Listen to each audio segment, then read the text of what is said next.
మీ target Medak BRS ఎమ్మెల్యేగా పోటీ చేయడమేనా? నేను అంటే ఎమ్మెల్యేగా పోటీ చేయాలన్నా, ఎమ్మెల్సీగా పోటీ చేయాలన్నా, దేనికి పోటీ చేయాలనేది మా అధినేత కేసీఆర్ నిర్ణయిస్తారు. డెఫినెట్గా ఒక రాజకీయాలు ఉన్నప్పుడు డెఫినెట్గా ఇంతకంటే ఉన్నతమైన పదవులు కావాలని కోరుకుంటాం. గతంలో అవకాశాలు వచ్చినట్టే వచ్చి కొన్ని చేయి జారిపోయినాయి. భవిష్యత్తులో తప్పకుండా అంటే దీనికి అంతటి కారణం ఏంటంటే మా బీఆర్ఎస్ మళ్ళీ అధికారంలోకి వచ్చి మా బీఆర్ఎస్ గట్టిగా ఉంటేనే మేమందరం గట్టిగా ఉంటాం. బీఆర్ఎస్ పార్టీ దృఢమైతేనే మేమందరం దృఢమవుతాం. కాబట్టి ఇలా మాకు పదవుల మీద ఆలోచన లేదు. మళ్ళీ బీఆర్ఎస్ పార్టీని అధికారంలోకి తీసుకురావాలి, కేసీఆర్ను ముఖ్యమంత్రి చేయాలి, తెలంగాణలో ప్రజలు పడుతున్నటువంటి బాధలన్నింటినీ కూడా తొలగిపోవాలన్నదే మా ఆకాంక్ష తప్ప ఈ పదవుల కోసమో ఇంకొకటి కోసమో మేము ఆలోచిస్తాం. కేసీఆర్ గురించి తెలుసుకోవాలని చాలామందికి ఉంటుంది. అతి దగ్గర నుంచి చూసిన మనుషుల్లో మీరు ఒక్కరు. కేసీఆర్ గారి దినచర్య ఎలా ఉంటుంది? అంటే కేసీఆర్ గారి దినచర్య నిరంతరం 24 గంటల కోసం ప్రజల్లో ఆలోచించే చరిత్రనే ఆయనది.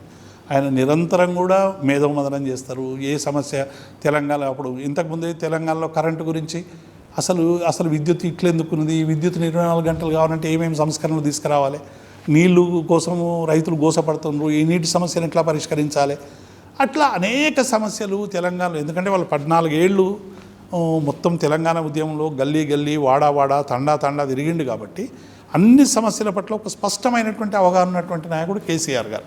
కాబట్టి నిరంతరం కూడా వారు పడుకున్నా, కూర్చున్నా, ఇతరులతో మాట్లాడుతున్నా, సభలో ఉన్న నిరంతరం కూడా 24 గంటలు ప్రజల కోసం. మేం చెప్పుడు కాదు, ప్రణబ్ ముఖర్జీ గారు ఆయన పుస్తకంలో రాసినారు. ఎప్పుడు కేసీఆర్ మా దగ్గరికి వచ్చినా ఆయన తెలంగాణ రాష్ట్ర సాధననే తప్ప ఆయనకు సంబంధించినటువంటి ఏ పని.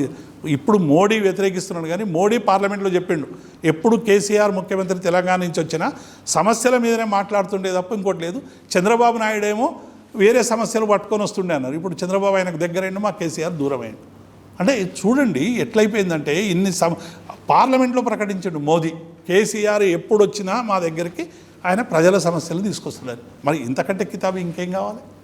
ఇలా 24 గంటలు కరెంట్ వస్తుందన్నా, నీళ్ళు వస్తున్నాయన్నా, ఇలా ఇన్ని రోడ్లు వచ్చినాయన్నా, ఆఖరికి ఇలా అందల పోటీలు వస్తే చూపించే బంగ్లాలన్నీ కూడా కేసీఆర్ కట్టిన గుడి, కేసీఆర్ కట్టిన కమాండ్ కంట్రోలు, కేసీఆర్ కట్టిన సెక్రటరేట్, కేసీఆర్ కట్టిన అన్ని కేసీఆర్ కట్టినాయి. మళ్ళీ రేవంత్ రెడ్డి ఇది ఒక్కటన్నా చూపించమనండి, ఏది కట్టిండో చూపించమనండి పోయి. ఒక్కటనే ఈ అందల పోటీలల్లో నేను వాళ్ళని డిమాండ్ చేస్తా ఉన్నా, రేవంత్ రెడ్డి కట్టింది ఏదో అది ఒక్కటి చూపించండి. అన్నీ కేసీఆర్ నిర్మించినాయి. యాదాద్రి కేసీఆర్ నిర్మించిందే, రామప్పను ఆధునీకరించింది కేసీఆరే, నువ్వు 1000 స్తంభాల గుడిని ఆధునీకరించింది కేసీఆరే, ఇవాళ యాదాద్రిని నిర్మించింది కేసీఆరే, కమాండ్ కంట్రోల్ను నిర్మించింది కేసీఆరే, సెక్రటరియట్ను నిర్మించింది కేసీఆరే. మరి హైదరాబాద్లో ఉన్న ఫ్లైఓవర్లు ఇవన్నీ కూడా అన్నీ నిర్మించింది కేసీఆర్ పరిపాలనలోనే. మరి అన్నీ అవే చూపిస్తున్నావు కదా. మరి వాళ్ళు తెలుసుకుంటున్నారట, రేవంత్ రెడ్డి ఎంత చెప్పినా ఇంటలేరట, ఇంకోళ్ళని అడిగి తెలుసుకుంటున్నారట ఇది ఎవరెవరు చేసిరని. వాళ్ళందరూ కూడా ఇవన్నీ కేసీఆర్ హయాంలో కట్టినాయని చెప్పి బయట చిట్ చాట్ చేస్తూ ఉన్నారు.